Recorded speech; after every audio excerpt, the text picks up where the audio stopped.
This case opens with immediate concern from the bench, and for good reason. Within minutes, the court is confronted with allegations of repeated violations, ignored court orders, and behavior that raises serious safety questions. The defendant, Quadier Man, has just been released, and according to the prosecution, immediately began contacting the alleged victim dozens of times. Not once, not twice, 50 times. And that's after arraignment. This hearing isn't about guilt or innocence yet. It's about whether court orders mean anything if they're ignored the moment someone walks out the door. The judge is weighing two competing duties: protecting due process rights, and protecting people. As emotions rise and arguments intensify, the court is forced to decide whether bond is still appropriate or whether immediate detention is the only option left. So the question becomes, when repeated violations collide with public safety, how much patience is the court legally allowed to have? Court calls case, People versus Quadier Man. Assistant Public Defender Ben Benowitz on behalf of Mr. Mann, who is standing to my right. Sir, would you say your name for the record, please? Quadier Man. Thank you. Your Honor, we would like to set this matter for exam. Further, paying my attention and looking at the defendant's jail calls before he was released and after he was arraigned, he made 50 calls to the victim from his PIN to her listed number after being arraigned. And that doesn't count the day that he was arraigned after he was arraigned. That only encompasses days exclusively after he was arraigned. He calls her 50 times. So I have concerns, given that also at arraignment, the magistrate indicated his concerns that he will not follow court orders and that he would go back to contacting the victim as soon as he was released. And it seems that he didn't even do that prior to being released. He did it while he was still in custody. This is where the stakes become real. The prosecution isn't speculating, they're laying out a timeline. 50 phone calls to the victim after arraignment, including calls made while the defendant was still hospitalized. That matters. Bond conditions are not suggestions, they are court orders. And no contact orders exist for one primary reason: safety. When a defendant ignores those conditions immediately, it signals to the court that supervision may not be enough. The judge also notes the emotional impact described by the grandmother: a frantic call, fear, and concern for the victim's well-being. Courts are obligated to weigh not just the defendant's rights, but the potential risk to others. So ask yourself, if someone violates bond conditions before they've even had a chance to comply, what options does a judge realistically have left? So I have concerns, given now that he is out, for safety. I also have concerns given the facts of this case in which his grandmother is the person who reported the crime after she awoke to blood-curdling screams from the victim and felt she had called 911 after hearing the victim being slapped. So I have concerns for safety given that he was contacting her excessively from jail. When was he released? I'm sorry, could you? When was he released from jail? I believe it was the 26th, and he was arraigned on the 24th after being arrested on the 23rd. Could I attempt to respond, Your Honor? Go ahead. My response is primarily based on the facts of the case. This complaining witness stated she was not assaulted. The grandma did not witness any sort of assault. As the prosecutor told you, she said she heard something. So there's no witness that actually witnessed an assault. So then, Your Honor, the police say he's laying on a mattress with a blanket on him, which we would commonly call sleeping. The complaining witness tells the police he has a head injury from falling down, okay? So he's sleeping and has a head injury. The facts of the felony charge in Washtenaw County in 2025 is that he had to be told 3 times to turn around and 4 times to back up. And that's a felony.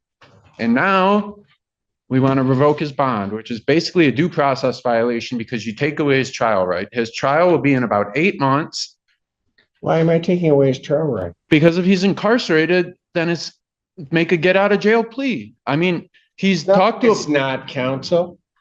This moment is critical, and it's where the defense's argument begins to unravel. The defense claims that revoking bond would violate due process, arguing that incarceration pressures defendants into guilty pleas. But the judge shuts that down immediately. Due process doesn't mean freedom without conditions. It means fair procedures, and compliance with court orders is part of that fairness. The judge makes something very clear: bond is conditional liberty. If conditions are violated, consequences follow. This isn't about punishment before trial, it's about enforcing the rules that allow pretrial release in the first place. Courts cannot ignore violations simply because a trial is months away. That would undermine the entire system. The real takeaway here: due process protects everyone, including victims and the integrity of the court itself. And quite frankly, this court resents that you even make that argument that this court would be involved in violation of anybody's due process rights. He's given conditions. If he does not follow those conditions, he pays the consequence. I agree. I just indicate to the court, I don't think the person that the condition is regarding wants that condition. She didn't want any of this. And then There's a way in which that's taken care of, not by him continuously calling. He knows he's not supposed to be I mean, Your Honor, he's 19 and it's Christmas. I just asked the court to give him a chance until we have a date on the 13th. I mean, if this witness says he's contacting her currently, she comes to court on the 13th and tells the court there's a bond violation. I clearly don't have an argument to that, but if the court would let him stay out to the 13th and he's not going to contact. I don't know what he's doing now. I mean, that's what part of the problem is. Part of the problem is that, and by the way, not only is your client entitled to due process, but the people are entitled to due process. Everyone is entitled to due process, and it is my job to make sure that it happens. If I believe for whatever reason that he may be interfering with the people's due process rights to fairly present their witnesses and have their witnesses present, then I'll take action, which I'm about to do now. Right now, his bond is revoked. Defendant is remanded. This is the turning point. The judge acts. Bond is revoked. The defendant is remanded into custody. And that decision is rooted squarely in conduct, not speculation, not accusation. The court finds that the defendant interfered with the judicial process and violated conditions meant to protect others. Even more striking, the judge revokes phone privileges while incarcerated, signaling serious concern about continued contact attempts. This isn't dramatic, it's procedural escalation. Judges don't jump straight to detention. They escalate when compliance fails. This ruling sends a clear message: ignoring bond conditions has immediate consequences. At this stage, the court is no longer debating, it is enforcing. Thank you.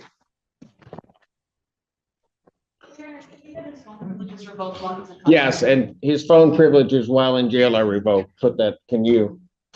Would the court only revoke as to the two persons with no contact orders? I'm revoking his phone privileges. Okay, thank you. State your name. Joseph Hafner Cantor. All right, what are we doing? Your Honor, we're asking for a preliminary examination at this time. Discovery is complete. Believe so, Your Honor. People have their witnesses available the 13th. Preliminary examination in person, January 13th, 2026, 9 a.m. before me. Where? Bond continued. Thank you. I think the last time we were here was December the 4th. Pardon? Last time we were here was December the 4th. I have a violation dated December the 9th. Bond violation, of course.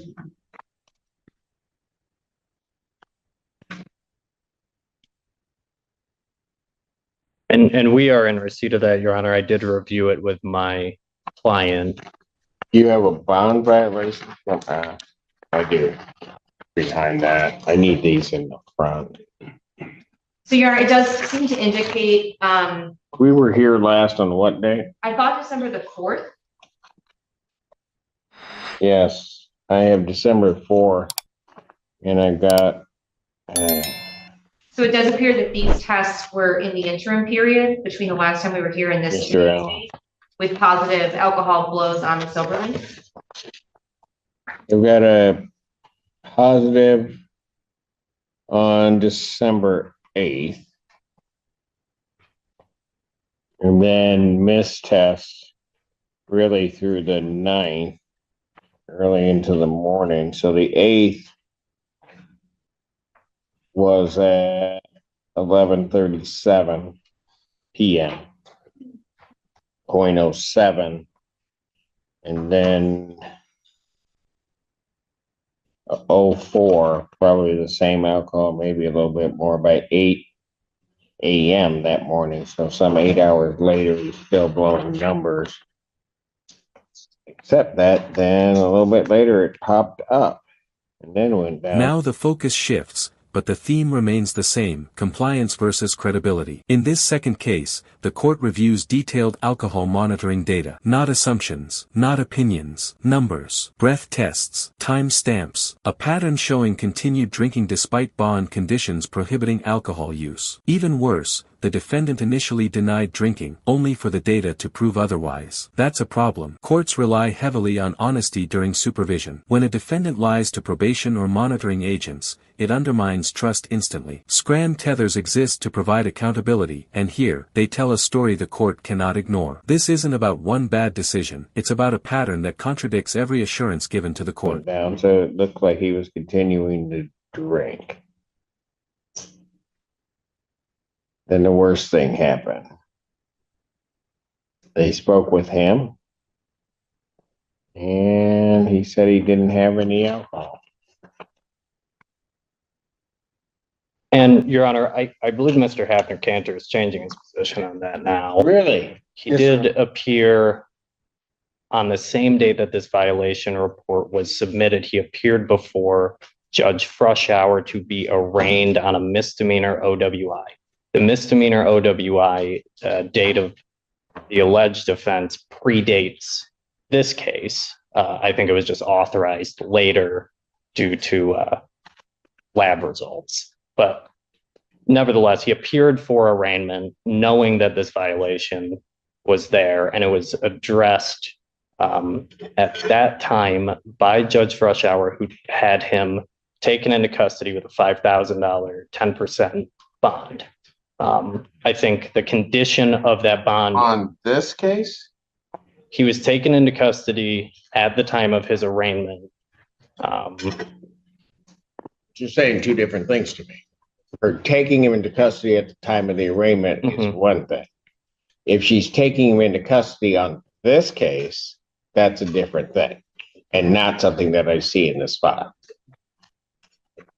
And you're correct. What happened was, after the court considered this bond violation and received the report from his tether agent, bond was set in the amount of $5,000, 10%, with the condition that he be fitted with a scram tether before that bond shifts to a personal bond. So he was fitted with a scram tether. He remains on that scram tether since December 9th, and I don't believe he's had any violations. Mr. Hafner-Cantor is employed and has stable housing with his employer in Saline.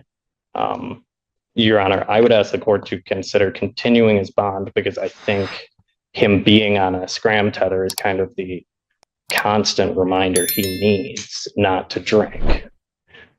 I will note the present offense. I don't believe there are any alcohol related allegations, but of course he does have a misdemeanor OWI, and he admits he has a drinking problem.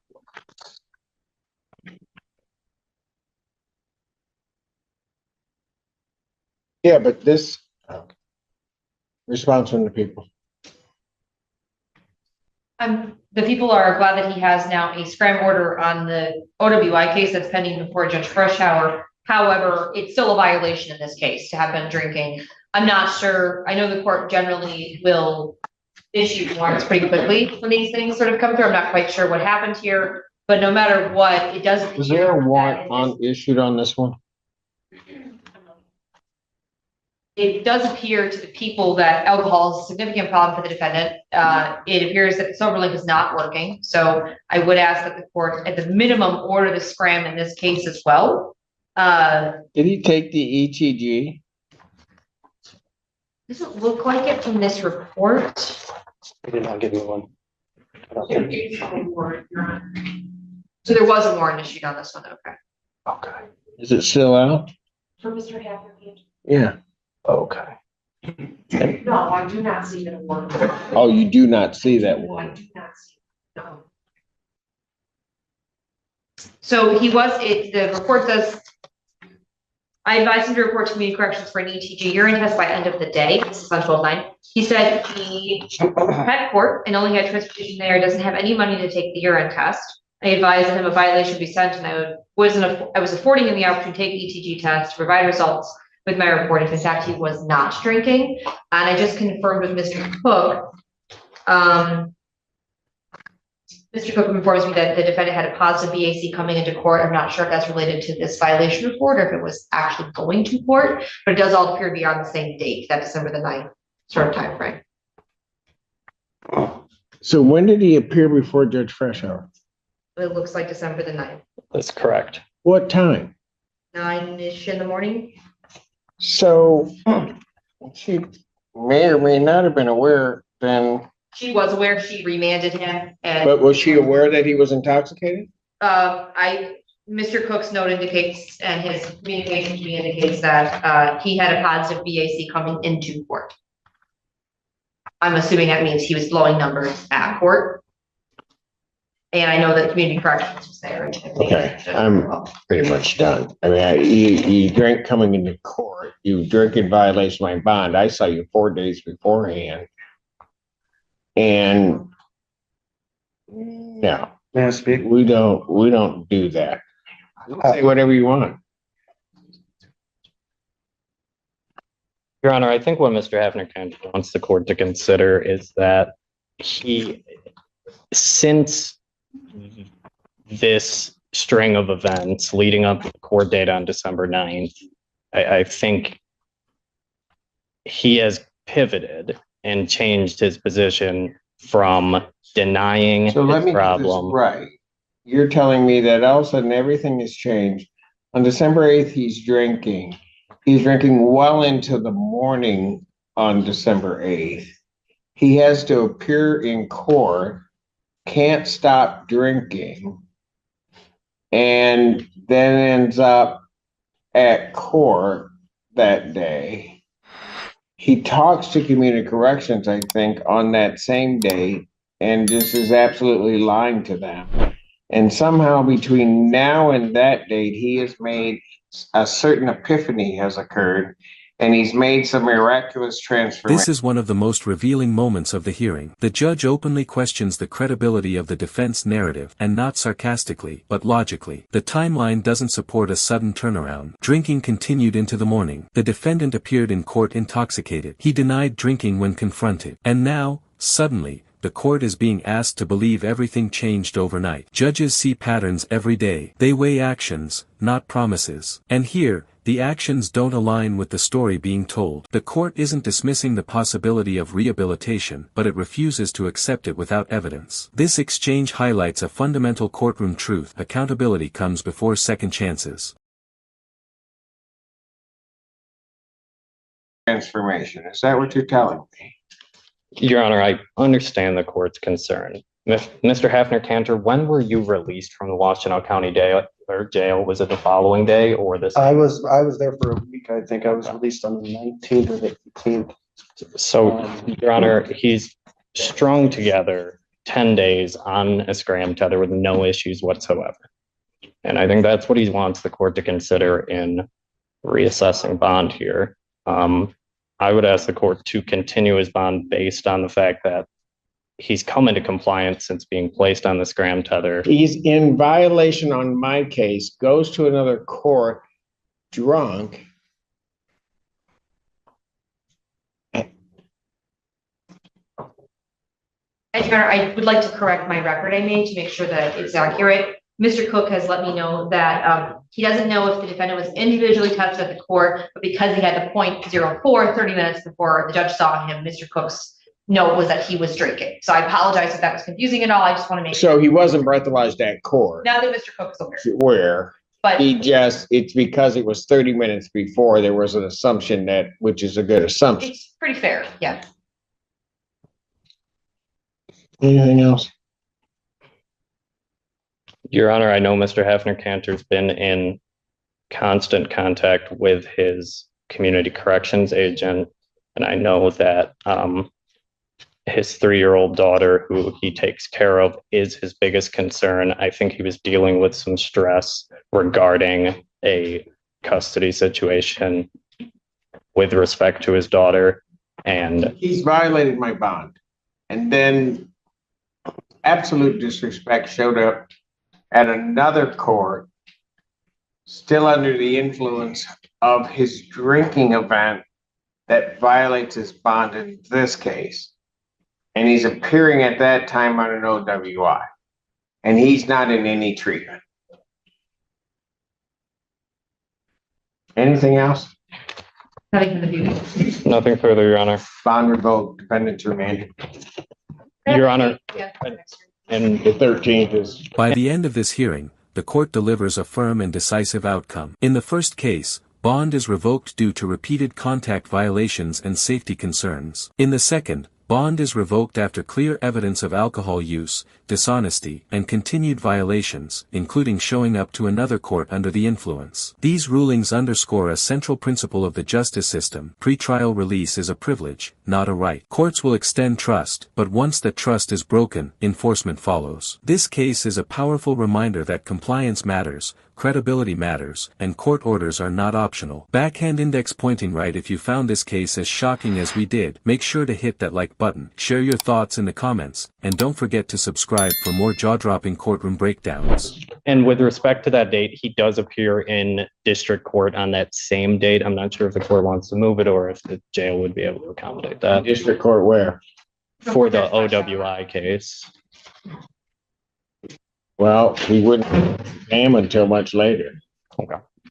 Which judge is the exam? Me. Thank you. Thank you, Your Honor.